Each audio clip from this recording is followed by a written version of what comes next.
Assalomu alaykum yaxshi bolajonlar. Bugun sizlar bilan ro'za va uni buzadigan amallar haqida suhbatlashamiz. Bolajonlar, Ramazon oyi boshqa oylardan farq qiladi. Ramazon oyining fazilatlari juda ko'p. Ulardan ba'zilarini keltiraman. Ramazon islom dinidagi eng ulug' va muborak oy hisoblanadi. Bu oyda Alloh taolo bandalariga ko'p rahmat, mag'firat va ajr savoblar ato etadi. Ramazon oyida Qur'oni Karim nozil bo'lgan. Shu sababli bu oy Qur'on oyi hisoblanadi. Bu oyda boshqa vaqtdagidan-da ko'proq Qur'on o'qish maqtalgan amallardandir.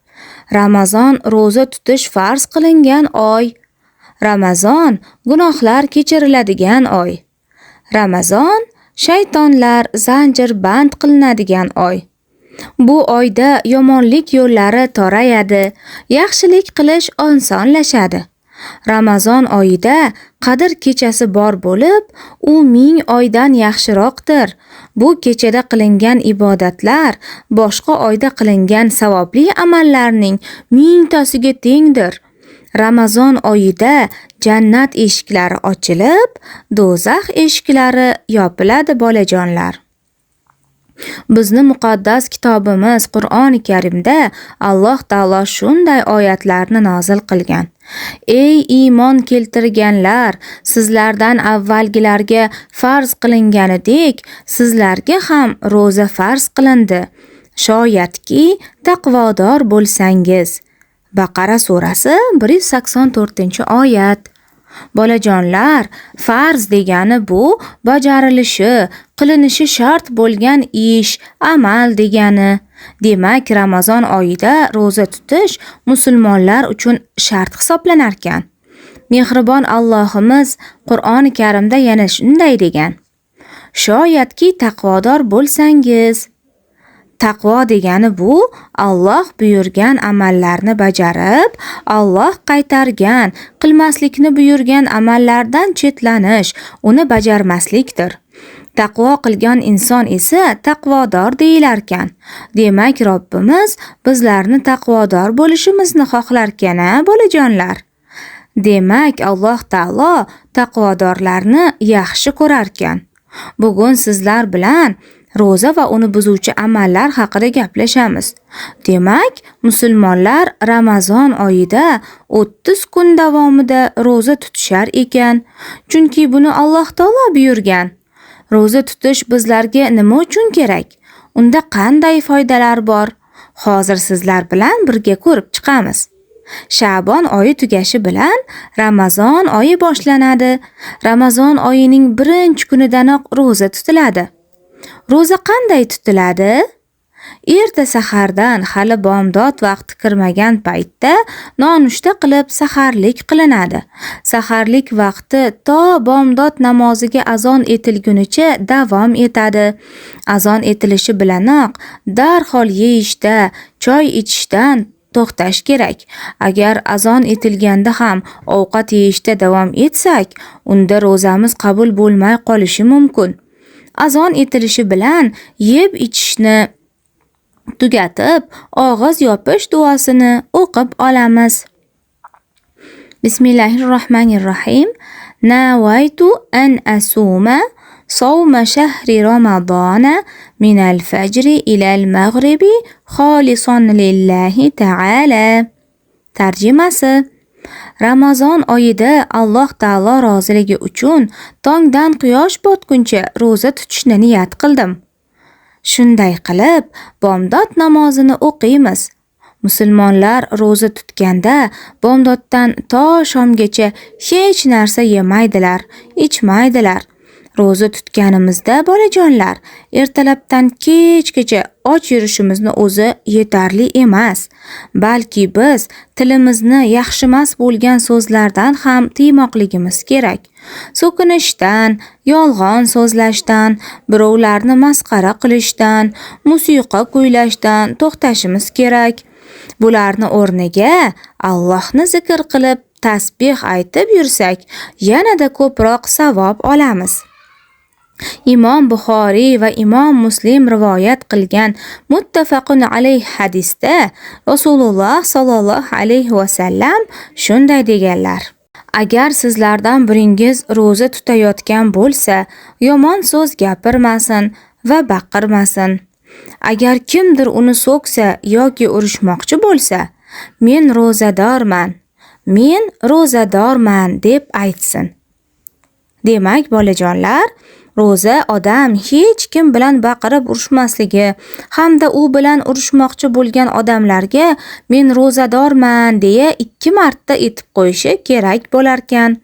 Roza tutganda insonni badani tozalanadi. Badandagi bizlar shlak deb ataydigan keraksiz moddalar chiqib ketadi. Demak, roza sog'lig'imiz uchun ham juda foydali ekan. Qolaversa, roza tutganda insonning qalbi ham taskin topadi, nafsini tiyishni o'rganadi.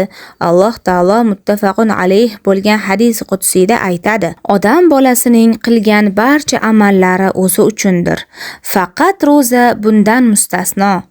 U men uchundir va uning savobini o'zim beraman.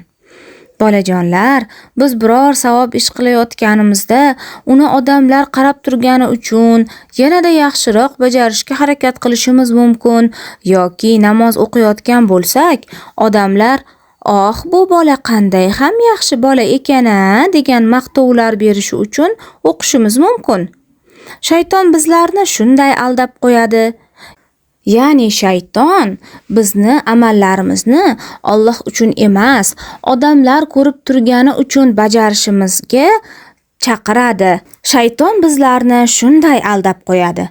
Ya'ni biz har bir qiladigan ishimizni faqat Alloh bizdan rozi bo'lishi uchun qilishimiz kerak aslida. Shayton esa biz erishgan savoblarni ketkazishni, savoblardan bizni mahrum qilishni istaydi. Shuning uchun ham siz roza tutganingizda hech kim ko'rmayotgan paytda suv ichib olgingiz kelib qolishi yoki biror shirinlikdan, ovqatdan bir tishlam yeb ko'rgingiz kelib qolishi mumkin. Shunda eslangki, sizni hech kim ko'rmayotgan bo'lsa ham Alloh ko'rib turibdi. Tutgan ro'zamizni savoblarini Alloh o'zi ko'p qilib berishini eslang.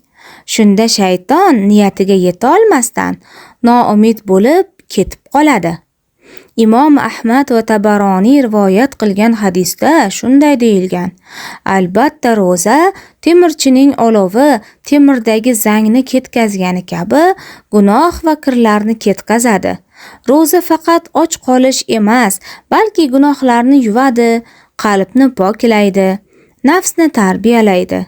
Qolaversa, roza tutib ochlikda bo'lganimizda dunyodagi qiynalib yashayotgan bolalarni, qorni och, lekin yeyishga ovqati yo'q miskinlarni ham holini his qilishimiz mumkin. Shunda birdan alhamdulillah deymiz. Roza tutish Alloh bizlarga bergan ne'matlari uchun yanada shukr keltirishimizga sabab bo'ladi. Bolajonlar, roza tutish balog'atga yetgan, ham aqli, ham jismonan sog'lom bo'lgan, musofir bo'lmagan odamga farzdir. Xo'p, endi sizlarga ro'zani buzib yuboruvchi amallar haqida aytib beraman. Bolajonlar, diqqat bilan eshitinglar. Kim hali iftor vaqti kelmasdan turib, ataylab yegulik yesa yoki suv ichsa, ro'zasi ochilib ketadi. Hattoki iftorga 1 daqiqa qolgan bo'lsa ham sabr bilan kutiladi.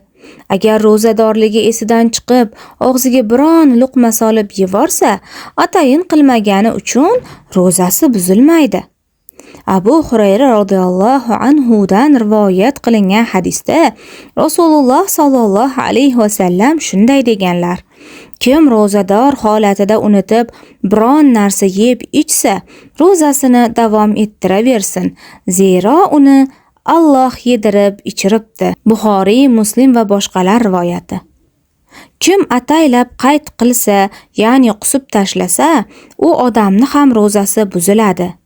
Yana Abu Hurayra radhiyallohu anhu dan rivoyat qilingan hadisda Rasululloh sallallohu alayhi va sallam shunday deganlar: Kim ro'zador bo'lgan holatida beixtiyor qussa, unga qazo yo'q. Kim ataylab qussa, qazo tutsin. Agar o'zi ataylab qilmasdan ko'ngli behuzur bo'lib qayd qilsa, unda ro'za buzilmaydi. Ro'zador odam tahorat olganda, og'zini 3 marta chayganda, faqat tomog'iga suv obormaydi, g'arg'ara qilmaydi. Burunga suv tortganda yengil tortadi, dimog'igacha oborilmaydi, chunki suv tomoqqa o'tib ichiga ketib qolishi mumkin. Bolajonlar, hali sizlar voyaga yetmaganinglar uchun sizlarga ro'za farz bo'lmaydi. Lekin kuchingiz, sabringiz yetganicha ro'za tutsangiz, to sizga ro'za farz bo'lguniga qadar ancha o'rganib olasiz. Qolaversa, bu sizni sabrli, kuchli, matonatli bo'lishingizga yordam beradi. Agar sahardan to shomgacha och yurishga qiynalsangiz, peshin vaqtida ozgina ovqat yeb olsangiz, sizga gunoh bo'lmaydi. Keyin yana og'zingizni yopib olasiz va shomgacha hech narsa yemaysiz. Inson ro'zador ekan, biroz charchaydi, quvvati kamayadi, harakatlari sekinlashadi. Bu esa mutlaq qo'rqinchli emas. Bilasizmi, ro'zador odamni hurmat qilish ham savob hisoblanadi. Agar siz ro'za tutmadingiz, peshinda taom yemoqchisiz, lekin oyijoningiz, adajoningiz, buvalaringiz ro'zador bo'lishsa, ularni oldilarida ovqat yemasligingiz, boshqa xonaga chiqib yeyishingiz, bu ularga bo'lgan hurmatingiz bo'ladi. Qolaversa, Ramazon oyida ko'chaga non yoki shokolad, pechenye yeb chiqish ham yaxshi emas. Bunda boshqa ro'za tutgan bolalarni ko'zi tushib yegisi kelishi mumkin. Bolajonlar, oyijonlar ham ro'za tutganda charchashadi. Ular bizga ham saharlik tayyorlashadi, ham iftorlikka shirin taomlar pishirish uchun ancha vaqt oshxonada tikka oyoqda turib tayyorgarlik ko'rishadi. Shu paytda sizlar oyijoniylarga uy yumushlarida yordam berib tursangiz, ular xursand bo'lishadi, kamroq charchashadi. Iftorlik dasturxoniga piyola qo'shiqlarni, xurmolarni olib kirib qo'yishinglar mumkin. Bu ham yordam, ham savob bo'ladi. Iftordan so'ng esa bo'shagan idishlarni olib chiqib bersangiz, oyijoningizga katta yordam bergan bo'lasiz. Qolaversa, o'zingiz va ukalaringiz o'ynagan o'yinchoqlarni ham yig'ib qo'yishingiz mumkin. Imom Buxoriy va Imom Muslim rivoyat qilgan hadisda ro'zador uchun 2 quvonch bor. Biri iftor qilgan paytidagi quvonch, ikkinchisi Parvardigori bilan uchrashgan paytdagi quvonch, dedilar payg'ambarimiz alayhisalom. Bolalar, biz sizlar bilan saharlikda o'qiladigan duoni o'qidik. Endi esa iftor paytidagi duo bilan tanishamiz. Allohumma laka sumtu va bika amantu va alayka tawakkaltu va ala rizqika aftartu. Tarjimasi: Allohim, sen uchun ro'za tutdim, senga iymon keltirdim, senga tavakkal qildim va sening bergan rizqing bilan iftorlik qildim. Bolajonlar, payg'ambarimiz Muhammad sallallohu alayhi va sallam ro'zani juda sodda va chiroyli tarzda ochardilar. Abu Dovud va Termiziy rivoyat qilgan hadisda Rasululloh sallallohu alayhi va sallam iftorni bir necha xurmo bilan ochardilar. Agar xurmo bo'lmasa, suv bilan ochardilar deyiladi. Bolajonlar, iftor paytida qilingan duolar ijobat bo'ladi. Shuning uchun yaxshi duolar qilishdan hech ham erinmang. Duolaringizda albatta ota-onangizni, mo'min birodarlaringizni haqlariga va o'zingizni haqqingizga ham duo qiling. Alloh taolo kelayotgan Ramazon oyini barchamizga muborak qilsin. Ushbu oyda ro'zalarni to'liq tutganimiz holatda savoblarni ko'p yig'ib, ajr savoblarga ega bo'lishlikni Alloh bizga nasib etsin. Amin.